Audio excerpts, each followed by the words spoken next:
Decades of driving TV returns to the 1980s, a time of neon lights, iconic music, and memorable cars. However, not every ride was head-turner. The show focuses on the most notorious automotive missteps of the 80s, starting with number 18. A car that showed sometimes style took a back seat. 18. Nissan S Cargo. The Nissan S Cargo, produced from 1989 to 1991, is often dubbed the ugliest car of the 1980s due to its bizarre design resembling a snail.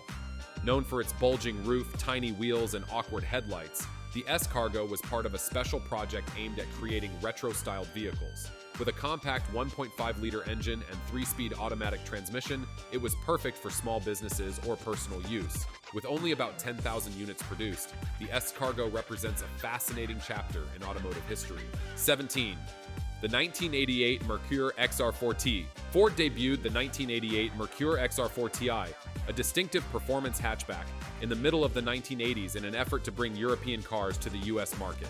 It had a 2.3-liter turbocharged inline-4 engine with up to 175 horsepower and a 5-speed manual transmission.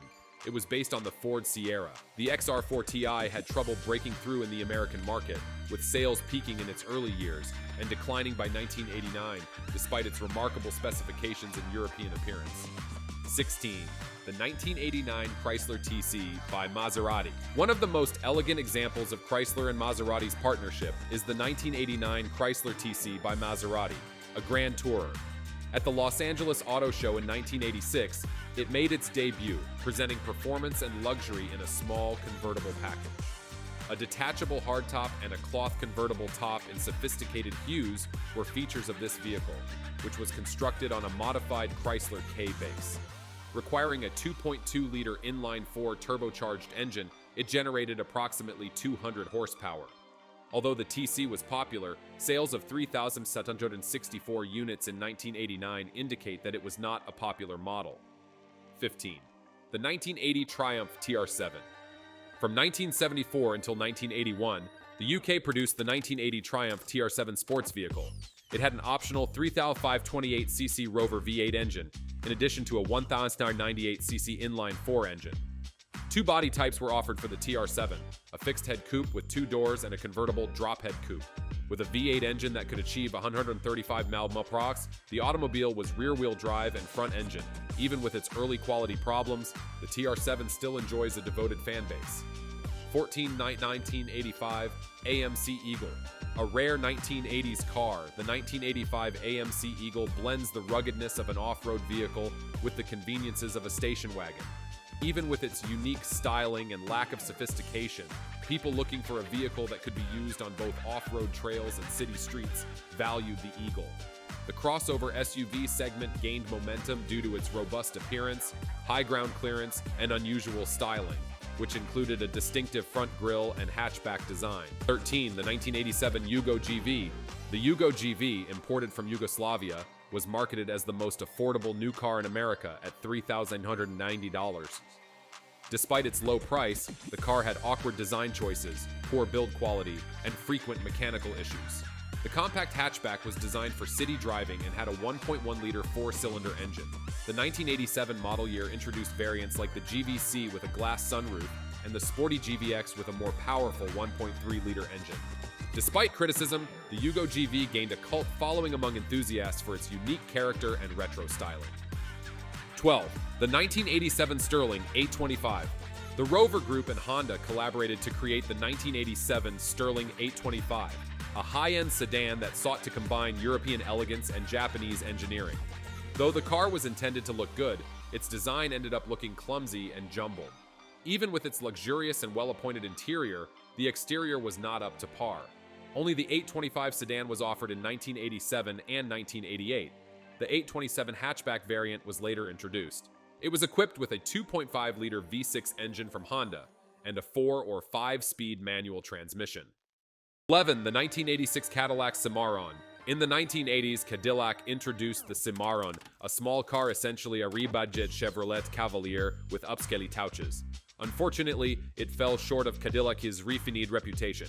Its uninspired design, underpowered four-cylinder engine, and cramped, unremarkable interior lacked the luxury expected from the brand. The Cimarron's poor performance and high price underscored its shortcomings, making it a prime example of how a brand's identity can be compromised. 10. The 1985 Subaru XT, a groundbreaking vehicle with a futuristic style influenced by science fiction films, was the XT. Pop-up headlights and a wraparound windshield made it appealing to experimental purchasers rather than conventional ones. Its improved aerodynamics improved performance and fuel efficiency, resulting in a drag coefficient of 0.29. It had two engine options, a turbocharged version and a naturally aspirated 1.8-liter four-cylinder engine that produced 136 and 97 horsepower, respectively. It was a well-liked option among enthusiasts because of its sophisticated aerodynamics and driver-focused cockpit. 9. The 1984 Plymouth Reliant. In the 1980s, Chrysler Corporation offered a compact automobile called the 1984 Plymouth Reliant as part of their K-Car series. It had an optional 2.5-liter engine and a 2.2-liter inline-4 engine, and was well known for being affordable and practical. The Reliant's functional looks and roomy interior made it a popular choice among families and cost-conscious consumers.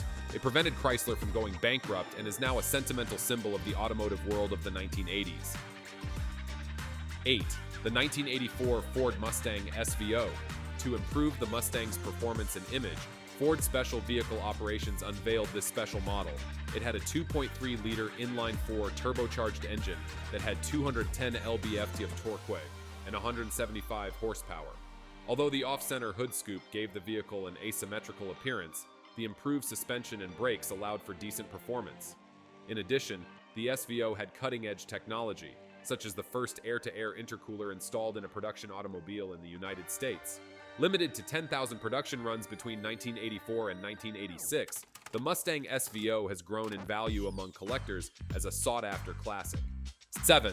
The 1983 Renault Alliance. Because more than 70% of its parts were made in the United States, the 1983 Renault Alliance, a compact car manufactured by Renault and American Motors Corporation, AMC, was categorized as a domestic vehicle. It featured a 1.4-liter inline-4 engine, a 5-speed manual or 3-speed automatic transmission, and was sold as a 2-door or 4-door sedan. With the manual gearbox, the vehicle's fuel efficiency was exceptional, with a highway mileage of up to 60 mpg. Its small size, fuel efficiency, design, and driving dynamics won the automobile accolades. 6. The 1982 Chevrolet Citation, a small car built by General Motors as a component of its X-body architecture. Chevy's first front-wheel drive vehicle was the Fuel Crisis model, which was introduced in a variety of models. Introduced in 1980, the Citation X11 model came with a wider wheel set, sportier suspension, a 2.8-liter V6 engine, and a 4-speed manual or 3-speed automatic transmission. Despite being the best-selling vehicle in the United States in 1980, the Citation's bad image was a result of recalls and quality problems. 5. The 1982 Pontiac Firebird. Part of the third generation of the model, the 1982 Firebird sought to encapsulate the spirit of a high-performance sports car, but its garish exterior and bold design choices gave it an exaggerated, cartoonish appearance. The car's heavier engine options fell short of expectations for performance, and its aggressive styling belied its actual capabilities. Despite these complaints, the Firebird maintained its image as a hip, desirable car. 4. The 1981 Datsun F10. This vehicle, renowned for its dependability and usefulness, was created with an odd shape, peculiar dimensions, and unique style features. Its utilitarian interior and sharp silhouette gave utility precedence over style. The tiny engine was neither sporty nor opulent, and it had trouble producing enough power and fuel economy. Customers looking for a car that is both aesthetically pleasing and functional were not impressed with the F10's design, which begged doubts about the designer's goals. 3. The 1981 Cadillac Seville. This car was a high-end sedan with a unique bustleback style that brought to mind the brand's designs from the 1930s. It had a 350 cubic inch diesel V8 and a 368 cubic inch V8 6.4 engine, both of which had poor response times. There were only about 3,000 Seville models made, making it a low-volume model. Even with its bold facelift, Cadillac faced challenges with this model because of its contentious style and unreliable engine choices. But today, the Seville makes an intriguing collector's item because of its rare and special role in Cadillac history. 2. The 1980 Ferrari Mondial 8. To appeal to a wider audience, Ferrari designed the 2+2 Coupe Mondial 8 in 1980 with a less aggressive look. The boring look did not inspire the enthusiasm and excitement that are associated with the brand, even with its engineering skill and handling qualities. With a larger wheelbase than the 308 GT4, the Mondial 8 boasted a 2.9-liter V8 engine, producing 214 horsepower. Today, it is an uncommon find because of its unique wedge shape and opulent materials. Owing to its weight and more stringent emission standards, the vehicle garnered conflicting feedback. Between 1980 and 1982, just 703 units were built. Bull 1. The 1980 Aston Martin Lagonda. William Townes created the dramatic and avant-garde this car, which helped the business weather a challenging financial period. Although it had cutting-edge technologies and angular, sharp designs, its unusual appearance drew criticism. The digital instrument panel was first used in a production automobile with the Lagonda, yet the electronics proved to be problematic and unreliable. The 5.3-liter DOHC V8 engine provided 280 horsepower and a maximum speed of 148 mph. The Lagonda is currently regarded as a design classic. Thanks for joining us on this wild ride through the 18 ugliest cars of the 1980s. Which one made you cringe the most? Let us know in the comments below. If you enjoyed this video, don't forget to give us a thumbs up and subscribe the channel. Hit that bell icon so you never miss an update.